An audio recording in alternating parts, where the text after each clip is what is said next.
Hello viewers, welcome to this lecture on programmable timer counter. You will find there are many applications in process control instrumentation and embedded systems where you have to generate clocks of different frequencies, delays of different durations and strobe signal after certain interval. These type of signals are very common in these type of applications.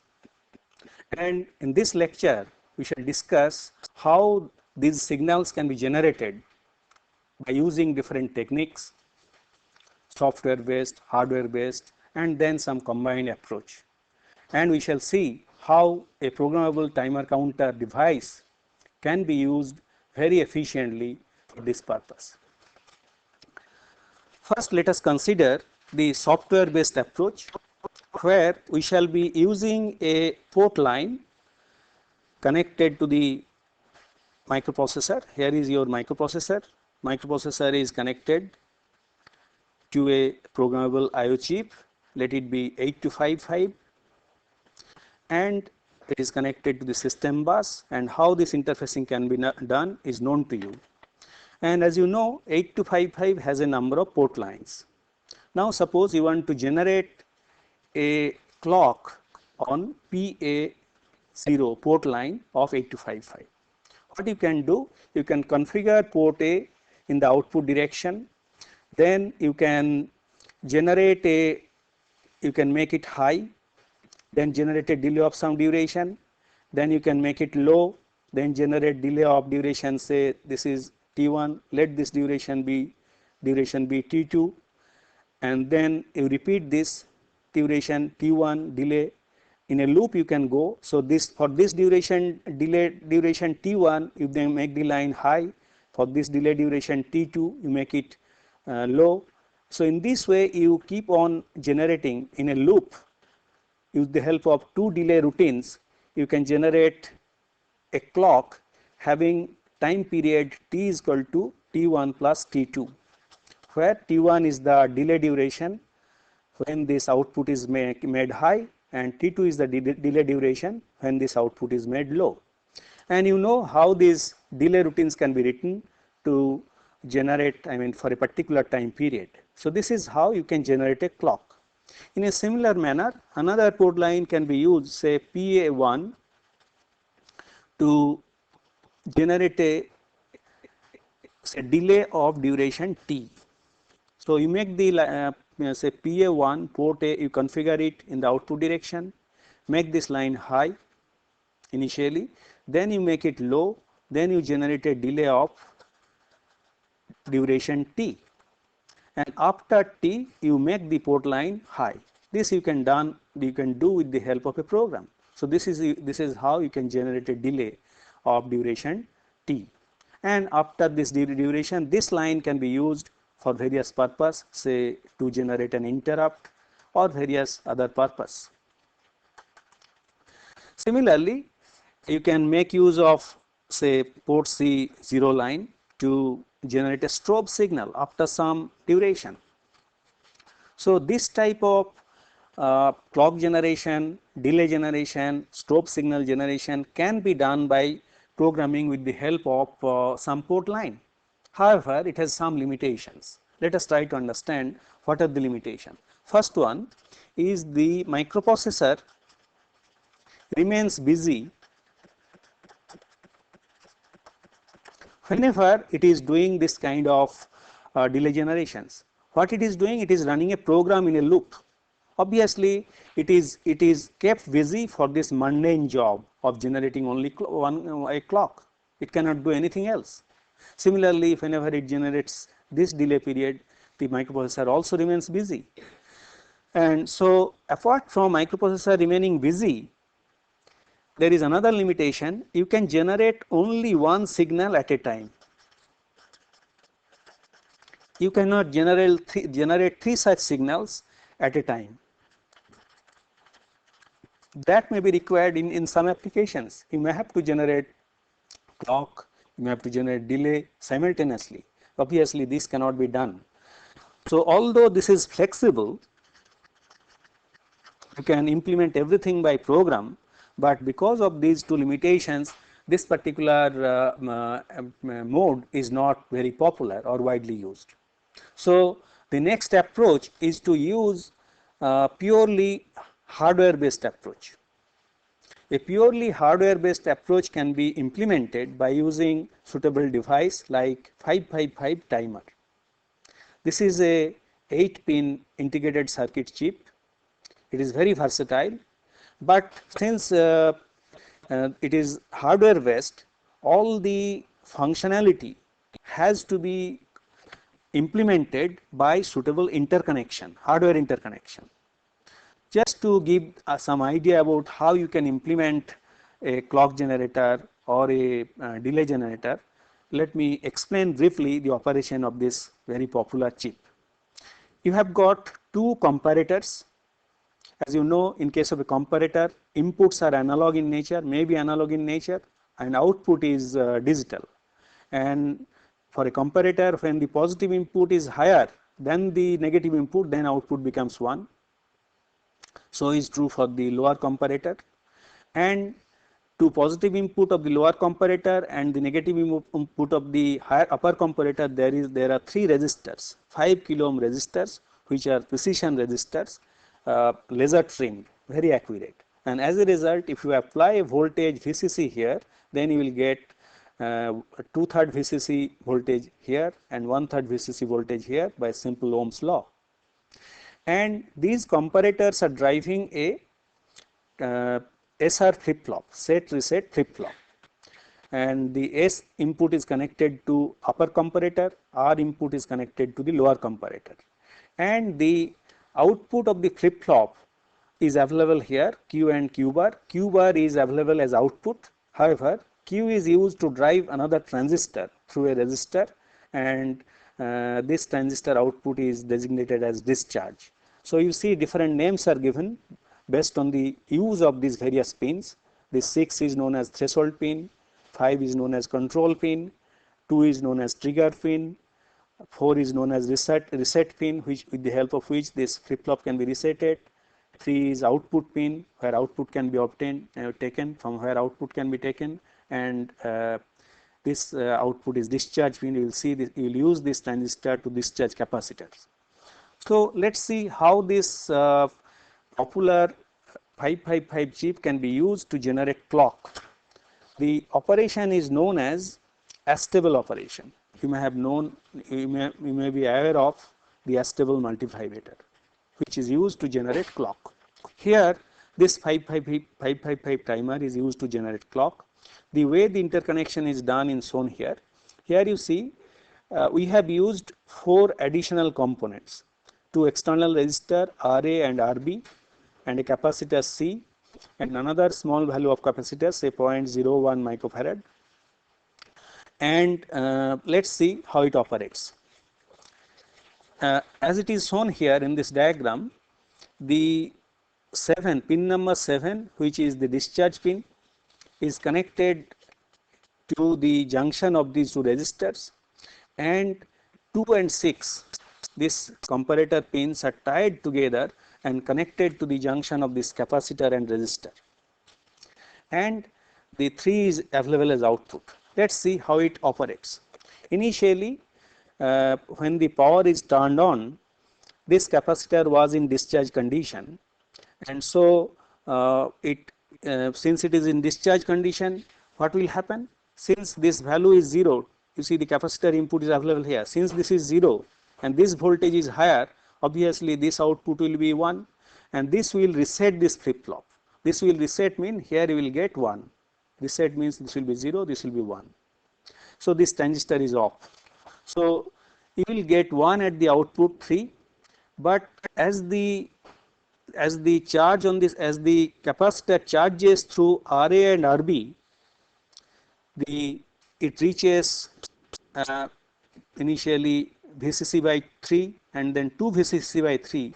When it reaches this level, 2 VCC by 3, as it is connected to the pin number 6, this particular comparator turns on and output becomes 1. So that sets this particular flip flop. and when it sets this flip-flop, the output goes down, as it is shown here.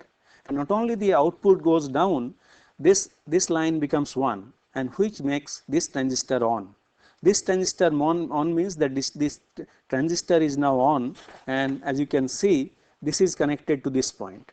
So now earlier it was charging. Now what happens whenever this is connected to effectively to ground, because the transistor is on, now the capacitor discharges through this resistor RB. So as it discharges, the output remains in low values, and again it reaches that with the 1/3 level, it goes below 1/3 level here, then this particular comparator turns on. So as you can see here, again the charging starts, and after that this capacitor keeps on discharging and charging, between Vcc by 3 to Vcc by 2, and at the output you get a clock signal, and the frequency of the clock signal can be derived as 1.44 by Ra plus 2 Rb into C Hertz. Okay. So capacitor in farad, resistance in ohms, if you give, then you will get frequency in Hertz. So this is how you can generate a clock with the help of 555 timer. Now you can use the same chip, however you have to change the hardware interconnection to generate a delay. Here the delay period is shown here. This delay you would like to generate. How it is interconnected? Here you see the 7 and 6, this is tied to this and connected to a capacitor, and there is a separate resistor which is connecting to it.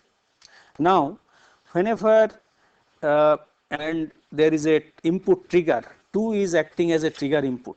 Here 2 is acting as a trigger input. Whenever you apply a high voltage signal, say Vcc, then this output is higher than that.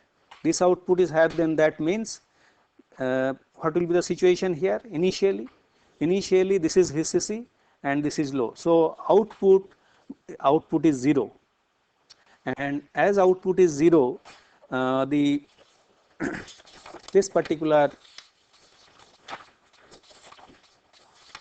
this transistor is off, and what will happen, here you will get, it is taken from the pin number 3. Now the capacitor starts charging, and as it reaches 2/3 Vcc, 2/3 of Vcc, again the same thing happens. This turns on, and that means this output becomes 1, which sets this flip flop, and when it sets this flop, this line become 1, and you will get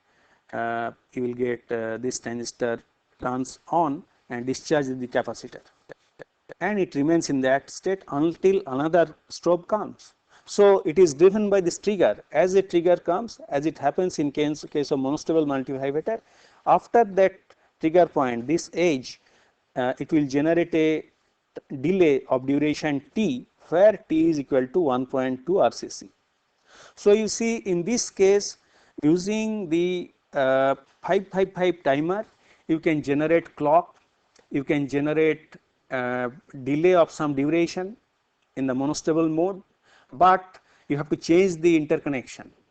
But if there is no need for the microprocessor to remain busy whenever this timer chip is generating clock or delay.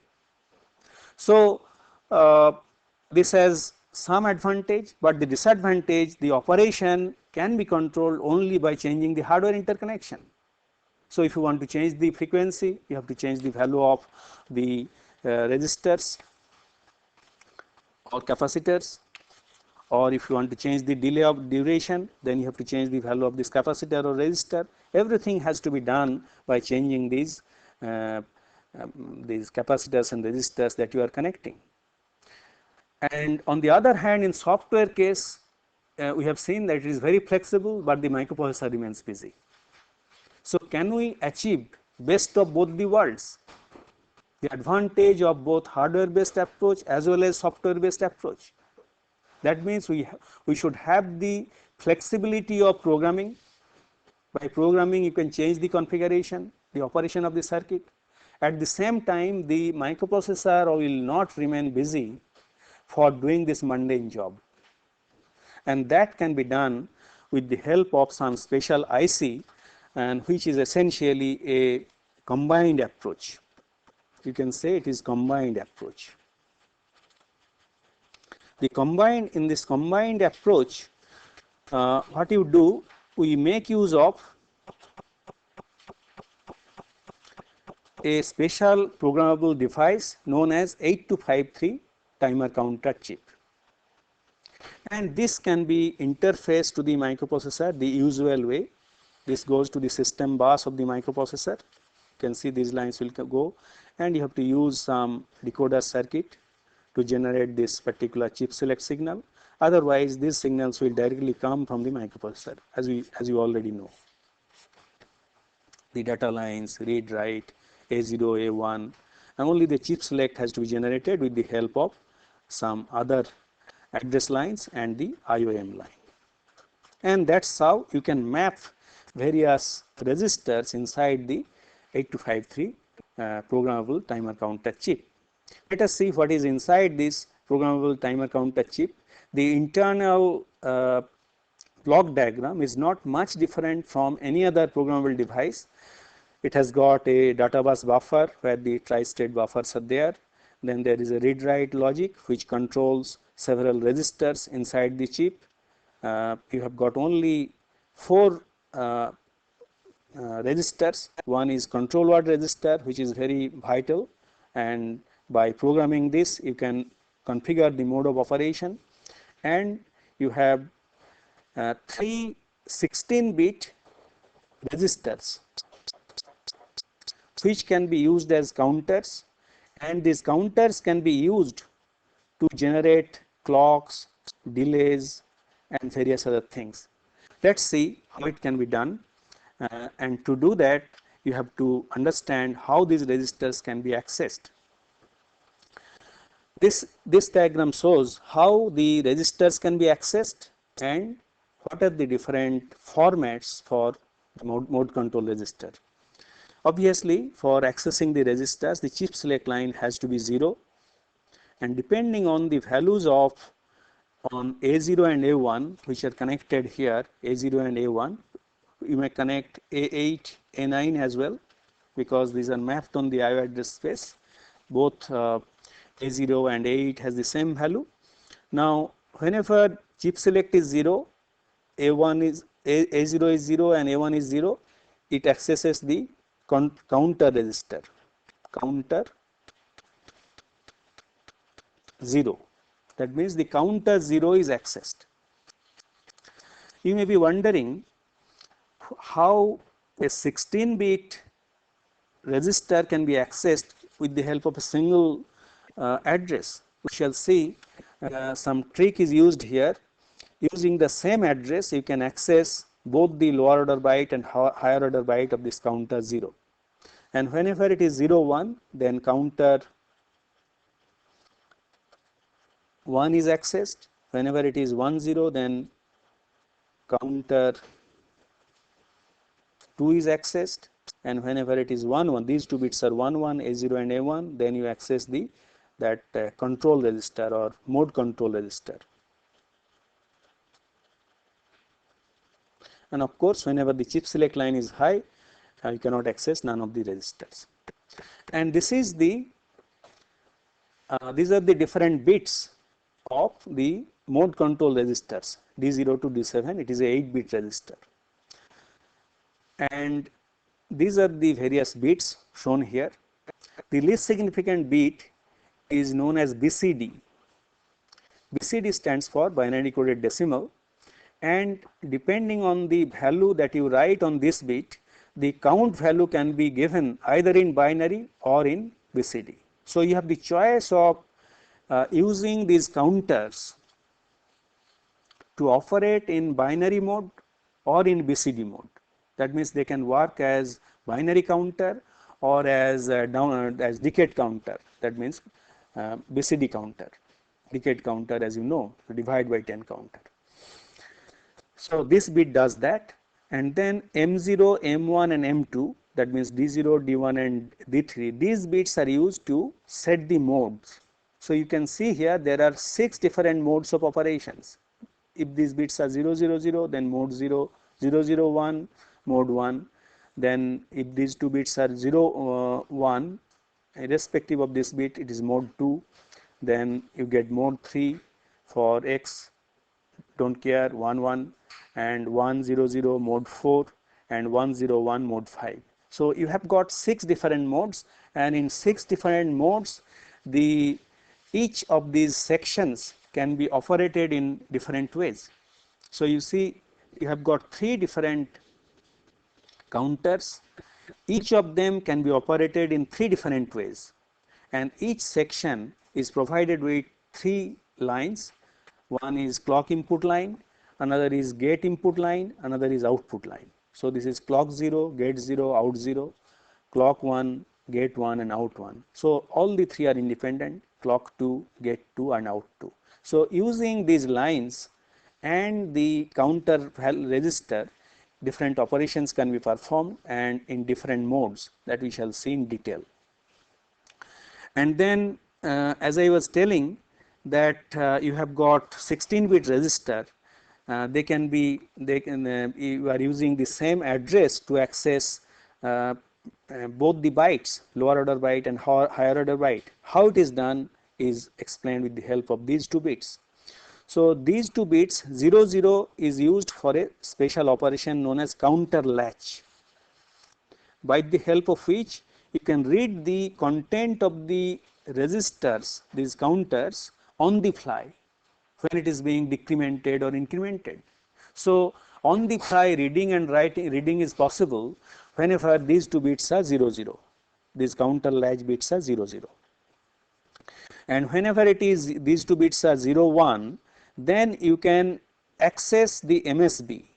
That means a most significant byte of any one of the counter values, that depending on the address here, counter 0, counter 1 or counter 2 can be accessed. You can write or read with the help of this, whenever you write 0, 1, then MSB. And whenever it is 1, 0, then the lower order byte can be accessed of any one of these counters.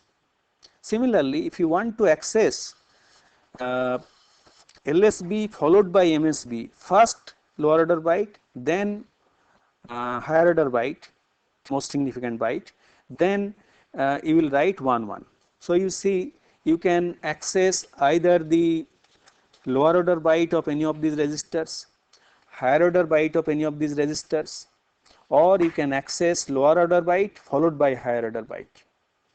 And this can be done by writing suitable values in these 2 bits. Then SC0 and SC1, these 2 are used to access. You have seen that there are three independent timer counter sections, but here only one control register is shown. But inside the chip there are 3 control registers. Obviously, there should be 3 independent control registers for each of them, because they can operate independently and simultaneously. So to do that, you have to program all the 3 control registers separately. This is being done with the help of these 2 bits. That means whenever these 2 bits are 0, 0, control register corresponding to counter 0 is accessed. Whenever these 2 bits are 0, 1, then control register 1 is being accessed. Whenever it is 1, 0, then you are accessing the control register 2, and of course 1, 1 is illegal. You should not put 1, 1 here. And these are the format of the mode control register. So you can see here, this particular register plays a very important role, not only in configuring the different sections, this one or this one in different modes, but by using these 2 bits you can access different registers, the counter register and control registers. Let's see the operation of this device in how they operate in 6 different modes. In mode 0 is known as interrupt on terminal count. This stands for terminal count, interrupt on terminal count. What you do here? This is the clock that is connected to any, suppose we are considering this timer counter section 0. You have to apply a clock here, and maximum clock frequency is 2 megahertz. Maximum clock frequency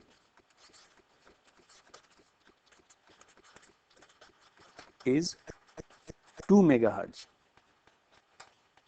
So you have to apply a clock, and then if you apply if you use a out instruction to write some value into this counter, which is shown with the help of this write signal. By write n, that means n has been written in that counter register. Whenever you write n in the counter register, after that what it does, from the next clock it keeps on decrementing. Suppose you have written n is equal to 3, then at this age, say, so this is, here it is 3, then at this age it will become 2, at this age it will become 1, at this age it will become 0. So in this way that counter will act as a countdown register, and here it will reach terminal count. And as you can see here, as it reaches the terminal count, the output goes high. So at this age the output will go high, and this name has been given to it, interrupt on terminal count, because this line can be used to interrupt the processor. So this can be used to interrupt. It can be connected to any one of these inputs of the microprocessor, 8085 microprocessors. And as you know, the interrupt inputs are high active, so it can be directly connected to any one of the interrupt lines, and the processor can be interrupted. Now we have seen the operation of the clock input, where you have to apply a clock, and on this line out you are generating the this particular signal, which is used to interrupt on terminal count. What is the role of this input, gate input? With the help of this gate input, this countdown can be inhibited. So whenever this is connected, so here it will be 3 decremented by 1, but since this line is low, then this countdown will not take place. So here it will become 2, then it will become 1, then it will become 0. So this is how then it goes to, it generates the terminal count. So you see the gate is inhibiting the clock to decrement the counter, and that is the function of the gate. And if you connect it to VCC, then of course then it simply counts down and interrupts the processor on terminal count. So this is the operation of the device in mode 1. And what is the application of this? You can use it to generate the microprocessor after some time. Suppose you generate a delay period and you want the microprocessor to be interrupted after that delay period. So you can find out some value to be written here into the counter, either in BCD or in binary you can write, and then after that it will keep on counting down, and since this is a 16-bit register, that total number can be 64K. So after a very long time the microprocessor can be interrupted, and after this writing is done, microprocessor will keep on doing its own other operations. It will not remain busy for anything. So microprocessor is freed after that, but it is interrupted on terminal count. Let's see the second mode of operation.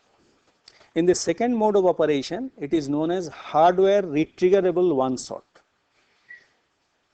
As its name suggests, that just like monostable multivibrator that we have seen in case of your 555 timer, there we have seen that there was a trigger signal which was used to trigger the monostable multivibrator, and after you trigger, then it generates a delay. Somewhat similar operation is realized in this particular mode, in this hardware retriggerable one shot.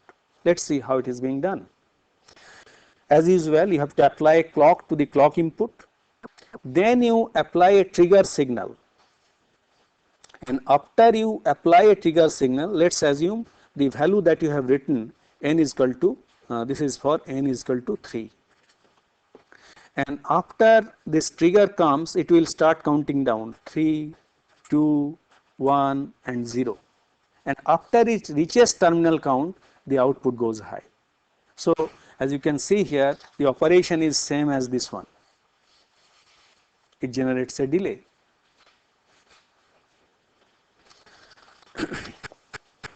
So, you are achieving the same thing.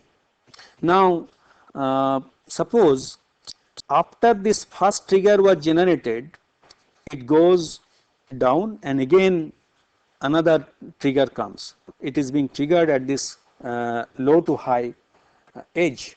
So, if another edge comes after that, what will happen? Actually, it works as a retriggerable mode.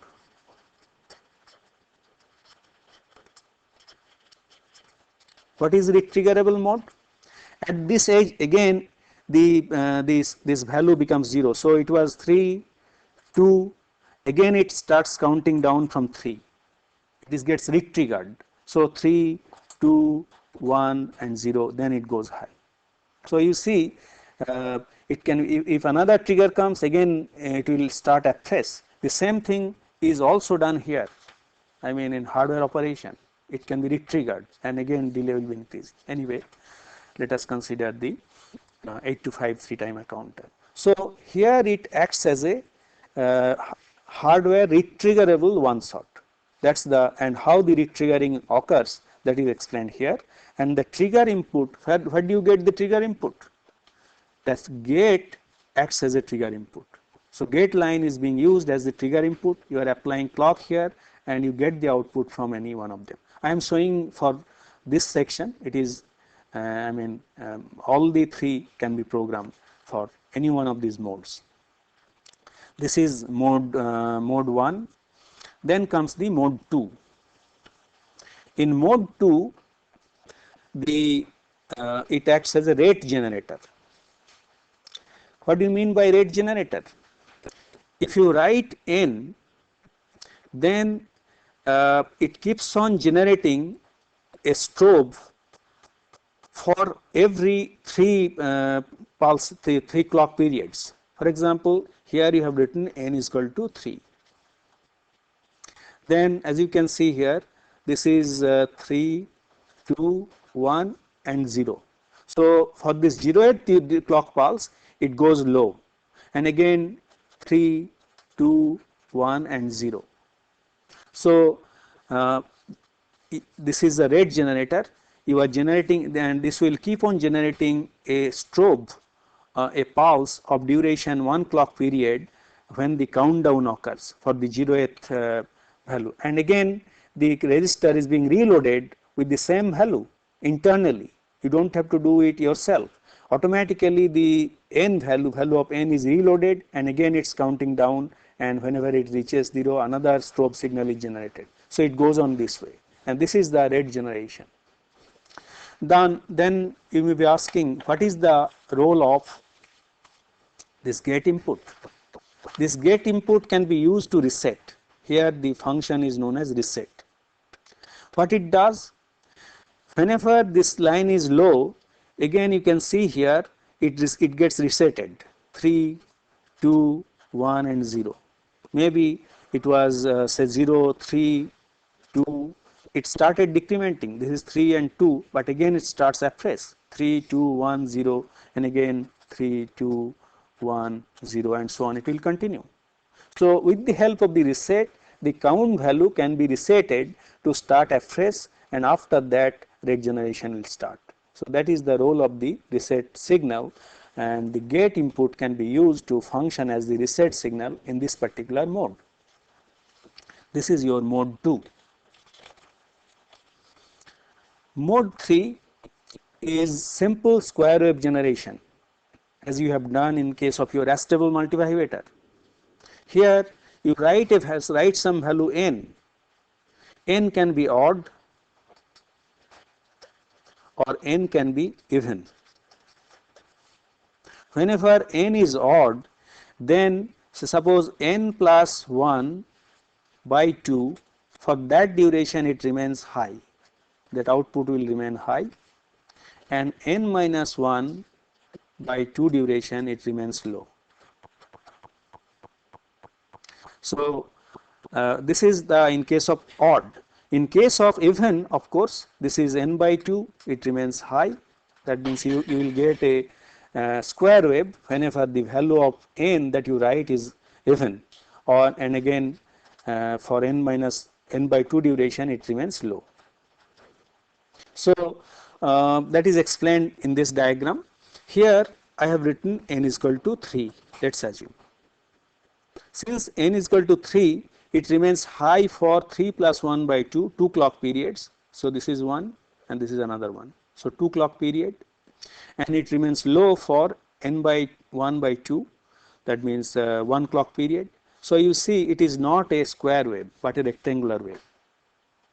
Now if the, let me show the output, for n is equal to 4. In this case, what will happen? It will go high, it will remain high for 2 clock periods, it will then go low for 2 clock periods, again high for 2 clock periods, again low for 2 clock periods, and so on. So in this case you get a square wave.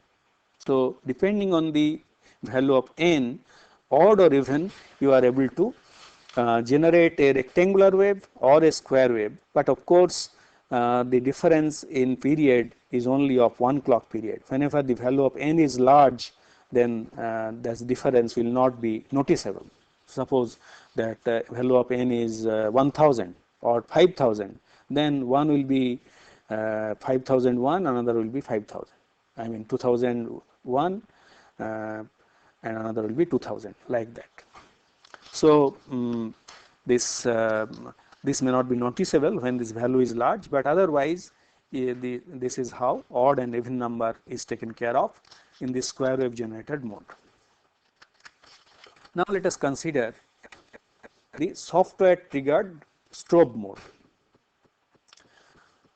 As its name suggests, it generates a strobe signal at the output. It generates a strobe at the output, and and it is software triggered. How it is software triggered? After you write the value in one of the counter registers, it starts, this acts as a trigger. That means this writing operation acts as a trigger, and then it starts decrementing, say 3, 2, 1, then 0, and after 0 is reached, a strobe is generated, and then it remains high. So a strobe of 1 duration is generated when the terminal count is reached. And of course this operation can be delayed by gating. That means whenever the gate input is connected to low for some duration, then the output will be delayed, said delay duration. That means counting down was taken place 3, then for this duration it will be skipped, and here you will get 2, 1 and 0, and then it goes low for 1 clock period. So you are generating only one strobe, it is not repetitive, and this signal can be used to start some other some other applications. This can be used to say trigger a monostable multivibrator or anything you want. You can do many things by using this signal. The last mode of operation is hardware triggered strobe. Here in the previous case it was software triggered. The writing operation itself was triggering the strobe generation, but in this particular case it is hardware triggered. By hardware triggered I mean this gate signal, gate line is used as the trigger input. So gate line is used as a trigger input here, and as you can see, you have it is not shown the writing operation. Writing has been done, but there is no activity on the output. But as soon as a trigger is generated, then it starts decrementing 3, 2, 1, 0, then it goes low for 1 clock period. So in this case, the signal is getting triggered. It is the output. I mean, this counting down is initiated by this hardware signal gate input, and as you can see here, you get 3, 2, 1, 0, then a strobe signal. However, it can be re-triggered as well. Say it is triggered here, again it is triggered here. So counting down was 3, 2, then say 3, 2, then it started, 1 should have been here, but before that it has got triggered. So again it will start decrementing 3, 2, 1, 0, then a strobe will be generated. So here it is also acting as a retriggerable signal, hardware retriggerable strobe, but it generates only a strobe signal, unlike the previous case where it was generated repeatedly. Here it generated only once. Let me consider a practical example of 8253. Let us consider that we have a 8253 in a particular application. This is 8253, and you have got one 8251 also connected to the system. This is 8251, and let's assume the address assigned to this 8253 is based on these inputs, the decoder circuit, say A7, A6 are connected directly to this NAND gate, and A5 is connected through an inverter, A4 is connected through an inverter, and IOM is also connected to this input. So the address will be 1100, that means it will be the address will be C0, C1, C2 and C3 for this for the different resistors inside this 8253. And let's assume that we have to generate a clock for this 8251. As you know, 8251 has got two inputs, PXC and RXC, where clock has to be applied, and this is being generated by using 8253. And as you know, 8251, whenever it is used for implementing RS-232C, it can have several standard baud rates. These baud rates are 75, 110, then multiple of 75, 150, 300, 600, 1200, 2400, then 4800, then your 9600, then 19200. So these are the various baud rates, standard baud rates which are used. Let's assume the clock will correspond to this 19200, so that inside this chip, by programming, it can generate two more addresses. So one will be divide this by 16, that means it will get 1200, and also divide by 64, you will get 300. So 19,200, 1200 and 300, these are the baud rates which can be generated by using this 8251. But for that you will require a clock of 19200 to be applied. How it can be generated? Say this is connected to the out input, not clock, but out input of the 8253, and to the clock input you have to apply some clock.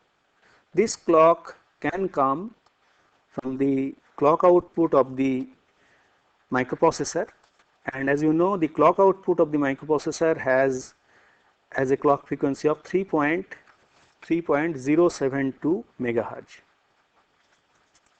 Since the maximum frequency of 8253 is 2 megahertz, you cannot apply 3.072 megahertz to 8253.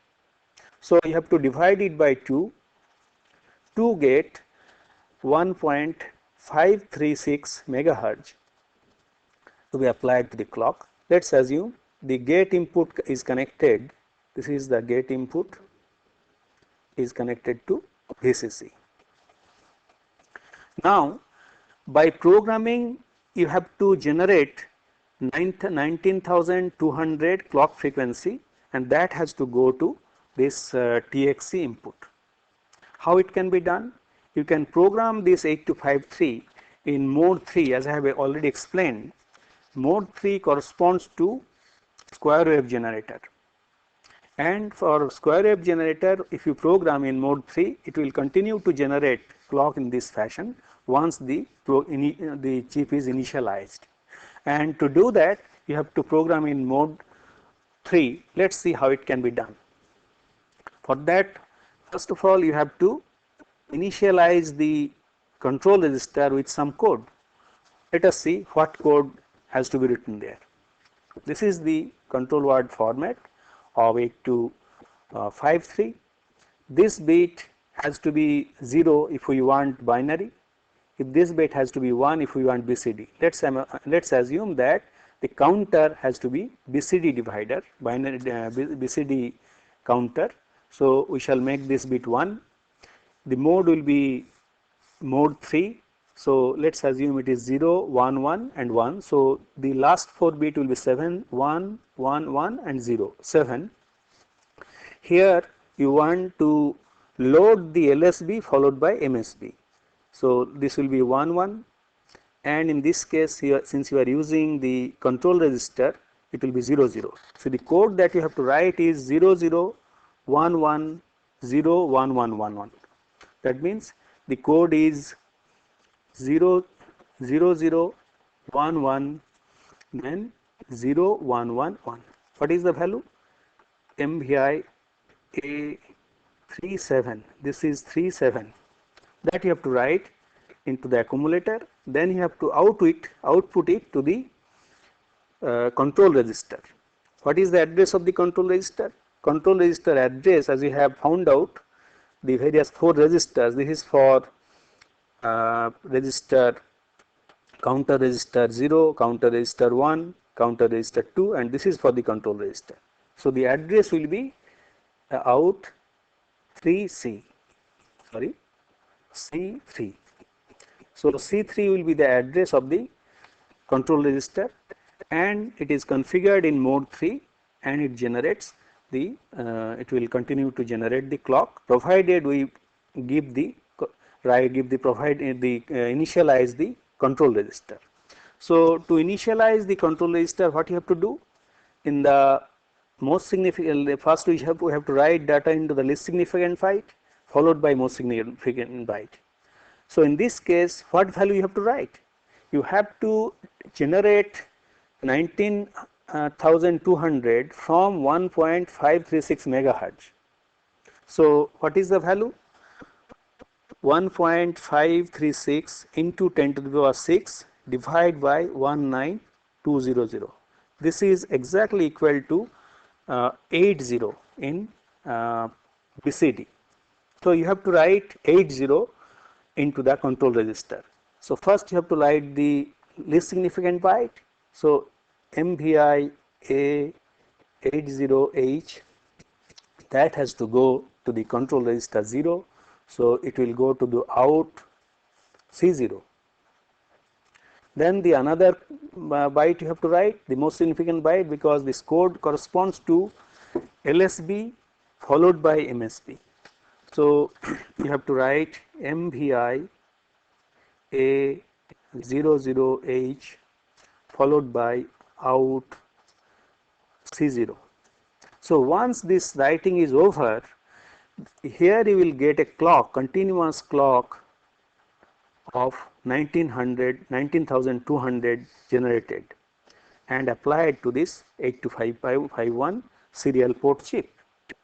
So, you see, by writing this simple program, you are able to generate the clock continuously, and the microprocessor is free to do anything after this program is executed. After that, either you can put halt, or there can be another piece of code. It does not matter what is there. So, with this simple example, we have seen how 8253 can be programmed to generate a clock, and it will continuously keep on doing that after a particular this code or initialization is done, and then the microprocessor is free. So, this is the beauty of programmable IO chips.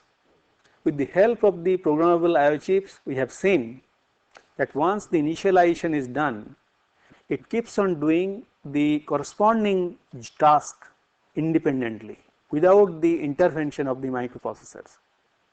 For example, in this case, the 8251 is doing the clock generation, and similarly in case of your 8251, for example, what the 8251 does, once you write the character here, the transmit buffer, just 1 byte, this 8251 is a serial port, will do the necessary framing. It will automatically generate the start bit, then it will shift out the data bit which is here, then it will generate the parity bit as it is programmed with the help of the mode register, then it will generate the stop bit. So, it will continue to generate start bit, data bits, parity bit and stop bit without the intervention of the microprocessor, and the microprocessor is free for doing that. Similarly, when a character is received in the receive buffer, received through this RxD line, the start bit, stop bit, parity bit are automatically stripped off, and they are the parity checked whether the parity that is calculated is same as the parity that is being received, and only the byte, data byte is transferred to the receive buffer and which can be read by the microprocessor. So, students, we have seen how the programmable IO chips are so much useful. It not only relieves the microprocessor from the mundane job, and it also extends the flexibility of the entire system, of the microprocessor based system. So, we have discussed a number of general purpose and special purpose programmable IO devices, and you are now ready to design entire system based on the knowledge that you have already acquired and the background that you have, and with that you can build complete microprocessor based system using RAM, ROM and various type of programmable IO devices, either general purpose or special purpose. We shall discuss how you can design a complete system using RAM, ROM and various types of programmable IO devices in the next lecture. Thank you.